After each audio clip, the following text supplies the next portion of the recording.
Hey guys, today I'm going to be reviewing LEGO Star Wars 75347 TIE Bomber. I bought this set on its release date of January 1st, 2023 for 100 Australian dollars at my local LEGO store. As well as the TIE Bomber, this set includes a side build of a cart, 3 minifigures, and a buildable Gonk Droid figure.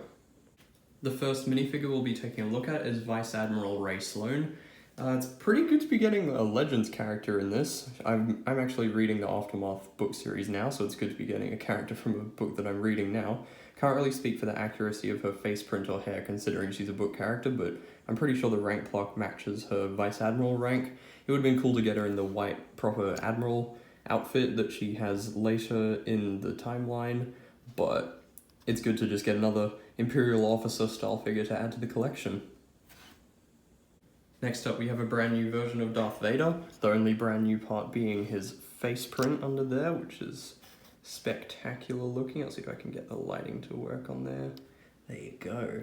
It's really detailed, just like the one from the Kenobi Jewel set that came out recently, so I really like it for that. Except it's, when he's got proper white skin in the original trilogy. He's got a softer fabric cloth cape, which is pretty good because the Imperial shuttle figure didn't have a cloth cape, so you couldn't really put him in the shuttle properly, and he had no arm printing, so I'll definitely be using this Vader with the Imperial shuttle from now on. He's got, of course, his lightsaber, and as I mentioned already, arm printing, which is good to be getting. This is my second arm printing Vader, and yeah, pretty good new Vader, even though it didn't really need to be in a TIE Bomber. Next up we have a TIE Bomber pilot. This is different to the regular TIE pilot figures we've been getting recently in that it doesn't have the silver stripes on the helmet. I think it's good to get a new style version of that, though I do have a couple of that kind of guy already, but the printing is definitely updated and much better looking. Nice and detailed, got some shiny printing there on the torso. Nice and detailed on the back too. We've got this face print, which is annoying considering that's the same one that was included on the TIE pilot in the regular TIE fighter. Come on, at least try to make them different. Like, you can use this face on multiple figures, but in the 2 TIE fighter sets you made recently, both the pilots have the same face. Why? Anyway, there's a blaster pistol included, just like for Ray Sloan, and there is actually a spare 3rd blaster included in the set. I'm glad they're doing that now for 2023. Awesome change. Let's take a look at the builds. Actually, I forgot to take a look at the Gonk Droid, so here's that. Normally I'd say you can't go wrong with a Gonk Droid, but they definitely went wrong with this Gonk Droid. They've been making lots of changes to the designs of Gonk Droids recently. They've been switching between these style of feet and the 1x2 rounded plate feet that can actually go on studs. Like this one had to hang over the front because it can't go on there. And they've been changing up the way they did the face and whether they have little tiles on the side to make it have a better shape around there, and whether they use 3 high or 2 high legs.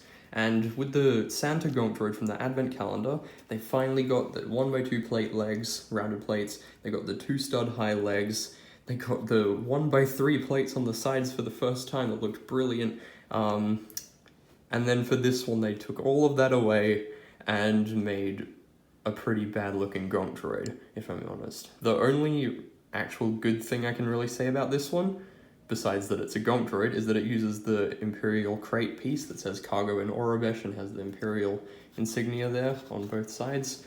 And that, I guess, allows you to store things in there if you take it off. I put one of the spare shots for the TIE Bomber in there, just because why not? So yeah, not too happy with this Gonk Droid, but it's a Gonk Droid, and I can always just switch out the legs.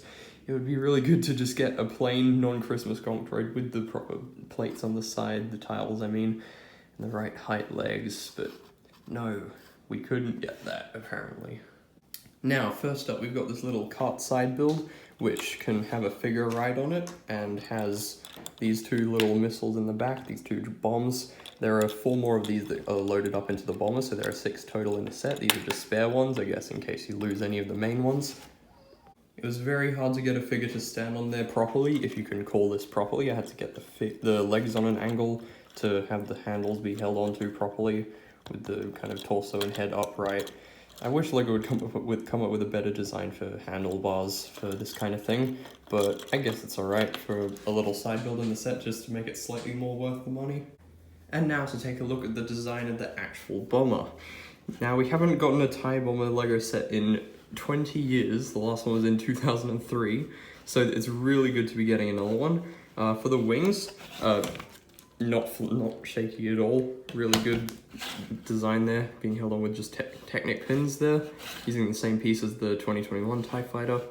And we've got the nice plate design that they've been using on basically every TIE Fighter except the regular ones for the past several years. And we've got the bombing door at the front, a nice printed piece there. It would be horrible if those were stickers.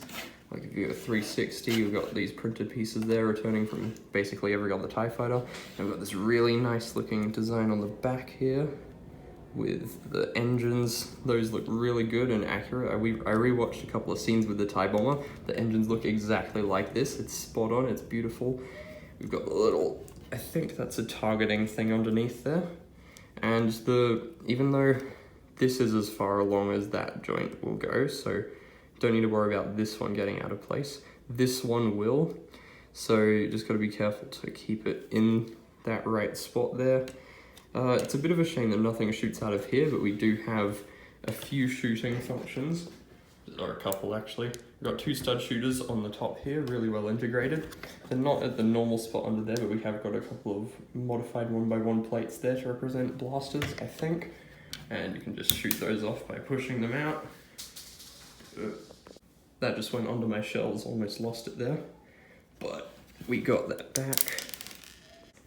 Alright, that's back. Now, if we look at the top, it looks really nice. I love the way they've tiled it off. They've got nice curved pieces all around there, lots of T-slopes along here.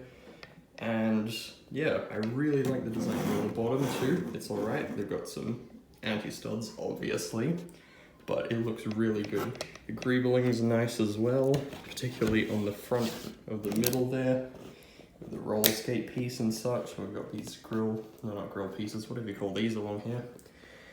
And now we'll take a look at the actual bombing function.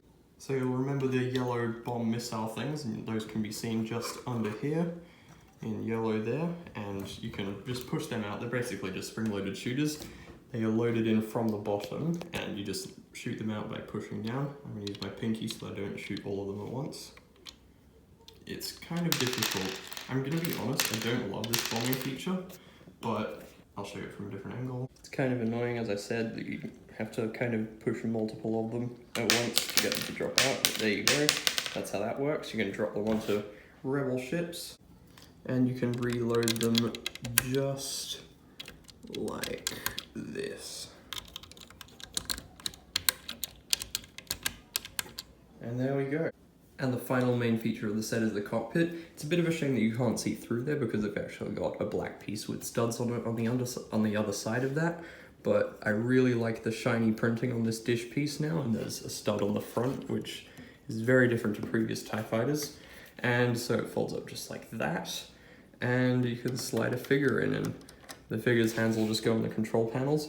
Annoyingly, because there's a plate on one side of the guy, it hits his elbow and the hand is forced to stick up a bit like that. You can even see that on the back of the box, but you can close it up just like that, and you're good to go. It's really satisfying how it opens and closes, and yeah, good to go. We'll just compare it to a couple of other TIE Fighters for reference. Here's the 2021 TIE Fighter. So as you can see, it's got the normal TIE Fighter design using the tiles and plates going all around here. And it's quite a bit taller, obviously, but they scale together really well despite the different cockpit designs, where this one has this full piece here, and this one just has the small bit. But yeah, they're both pretty good. And now I'll bring in the 2018 one. Remove this one, and here we go. So this one's a lot bigger, and these ones don't really scale together very well, but I can definitely still see them being displayed alongside each other and looking awesome. And that's just about it for my review of the 2023 TIE Bomber. I highly recommend this set. It's practically a must-buy if you have a regular TIE Fighter for it to go along with. Great addition to the Imperial Army, fine addition to my collection, and we've got some pretty great figures. Amazing, beautiful design. Gonk droid. For a gonk droid, but it's a gonk droid, so we can't really complain. And pretty good value for the price. If you enjoyed the video, please consider giving it a like, and Please also consider subscribing to my channel if you like my videos. Goodbye.